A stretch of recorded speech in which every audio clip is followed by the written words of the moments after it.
Olá pessoal, hoje a gente vai falar sobre o controle de congestionamento TCP, ok? Então, na verdade, vamos começar conceituando o que seria o controle de congestionamento. O controle de congestionamento, basicamente, é a adaptação do TCP às condições de congestionamento da rede. A gente nota o controle de congestionamento pela variação da taxa de transmissão ao longo de uma conexão, de acordo com as condições de congestionamento. E quando eu quero dizer condições de tráfego da rede. Então, quando as condições de tráfego se tornam favoráveis, a taxa de transmissão aumenta.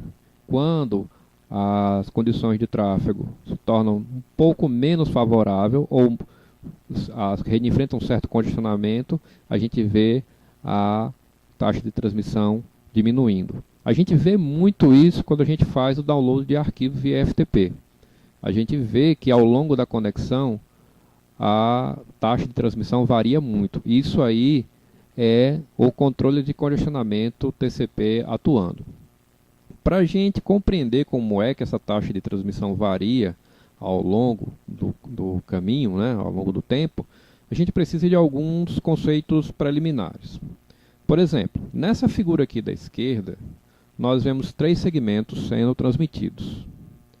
E uma das características dessa estratégia de transmissão, que é chamada de stop and go, é o fato de que a transmissão de um determinado segmento, ela só acontece após a recepção do reconhecimento associado ao segmento anterior.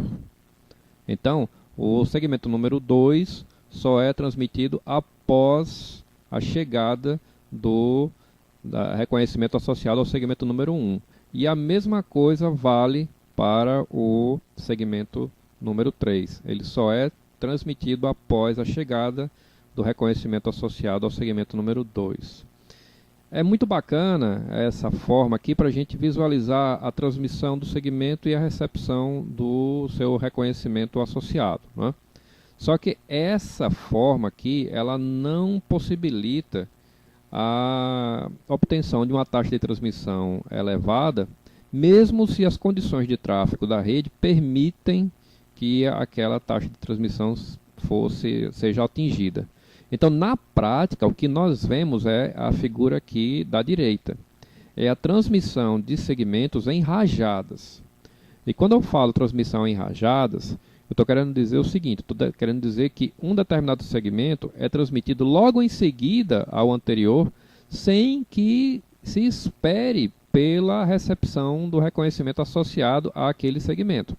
Então, o segmento número 2, ele é transmitido logo na sequência do segmento número 1, sem esperar que o reconhecimento para o segmento número 1 chegue, e o mesmo vale para o segmento número 3. O segmento número 3 é transmitido logo em seguida ao segmento número 2, sem que seja necessário esperar pelo reconhecimento associado ao segmento número 2.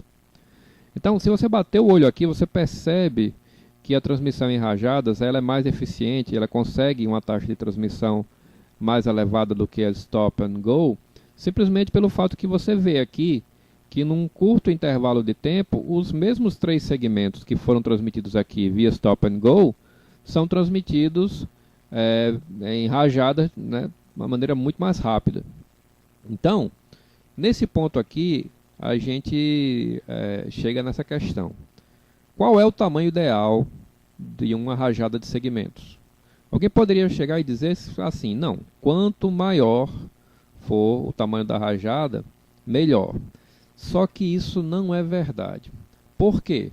Porque se você estiver utilizando um tamanho de rajada muito grande, acima do que as condições de tráfego da rede permitem você utilizar, o que vai acontecer é o seguinte. Primeiro que boa parte dos segmentos que compõem aquela rajada, eles não vão chegar, ok? Porque não há condições de tráfego suficientes para permitir isso. E segundo, que você mesmo vai contribuir para o agravamento das condições de congestionamento da rede. Então, na verdade, o tamanho da rajada varia ao longo das condições de tráfego da rede que variam ao longo do tempo. Então, consequentemente, o tamanho da rajada varia ao longo do tempo. Vamos dar uma olhada aqui nessa próxima figura que ela mostra um exemplo prático disso. Então, aqui no eixo das abscissas, aqui na horizontal, a gente vê as rodadas de transmissão. Você pode entender isso aí como se fosse passagem de tempo, né? Indiretamente essa linha horizontal aqui, esse eixo horizontal é tempo, né? Primeira rodada, segunda, terceira, quarta, quinta, isso aqui é tempo. E no eixo das ordenadas, nós vemos o tamanho da rajada, o tamanho da rajada em número de segmentos, a quantidade de segmentos que compõem a rajada. Então nós vemos que no início a coisa começa de forma muito modesta. O tamanho da rajada é igual a 1. E essa rajada ela vai crescendo de tamanho, e esse crescimento inicialmente ele é exponencial. Você pode perceber que aqui de 1 vai para 2, ou seja, dobra. De 2 vai para 4, dobra de novo. E de 4 vai para 8 e dobra. Dobra-se até quando? Até quando se atinge um valor pré-definido na hora do estabelecimento da conexão.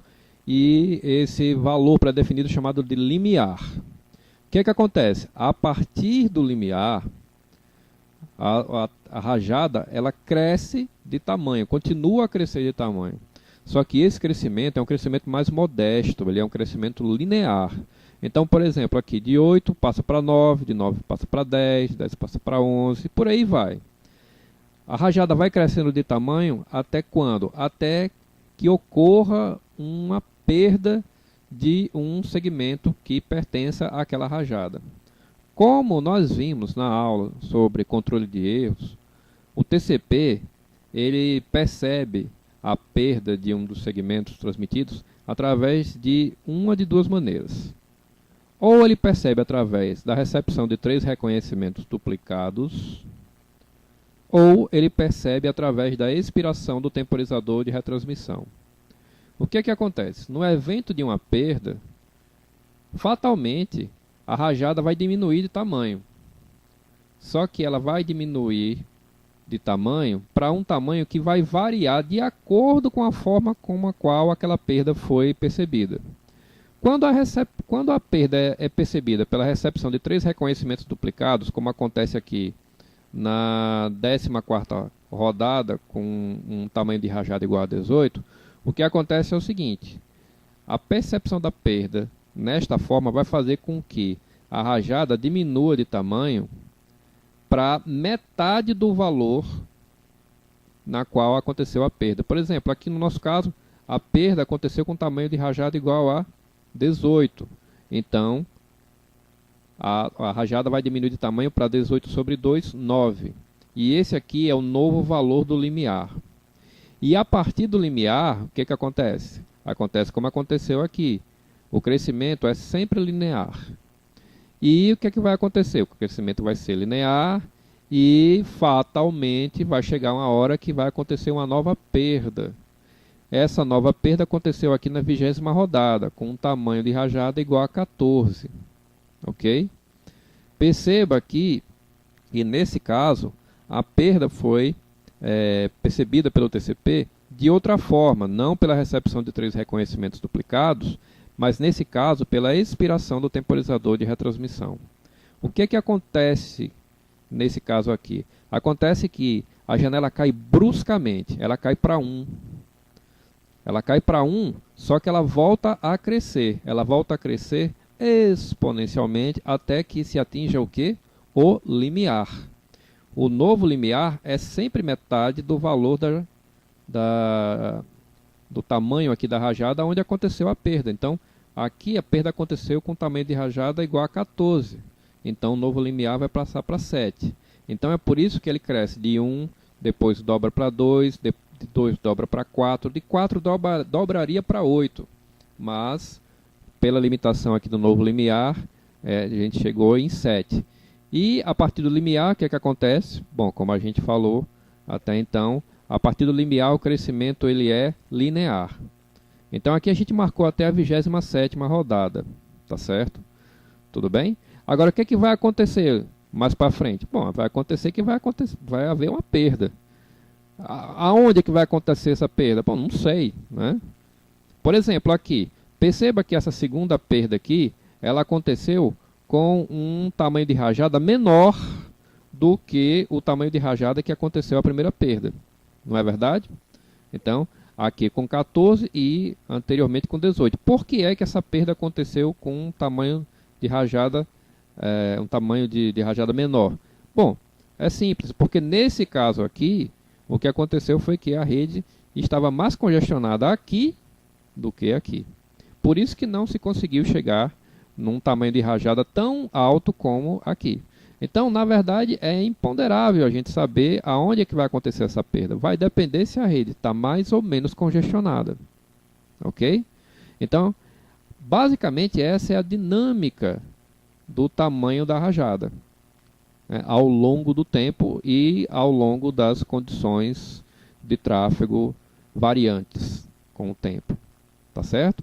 Então, como pontos aqui importantes que eu gostaria que ficasse sedimentado na cabeça de vocês, então é o seguinte: primeiro, o tamanho da rajada é diretamente proporcional à taxa de transmissão. Então, se o tamanho da rajada aumenta, a taxa de transmissão aumenta também. Se o tamanho da rajada diminui, então a taxa de transmissão diminui também. Segundo ponto é que a natureza da rajada é sempre crescer de tamanho. Até quando? Até quando há a ocorrência de uma perda, né? A perda de um dos segmentos da rajada. E aí o que é que vai acontecer com essa rajada? Ela vai diminuir de tamanho, né?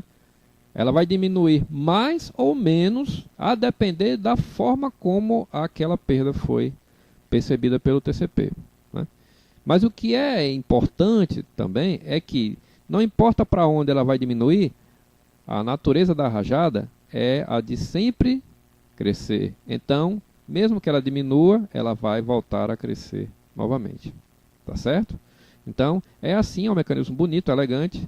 É assim que a taxa de transmissão varia ao sabor das condições de congestionamento da rede. Tá bom? Beleza, gente. Até mais. Tchau, tchau.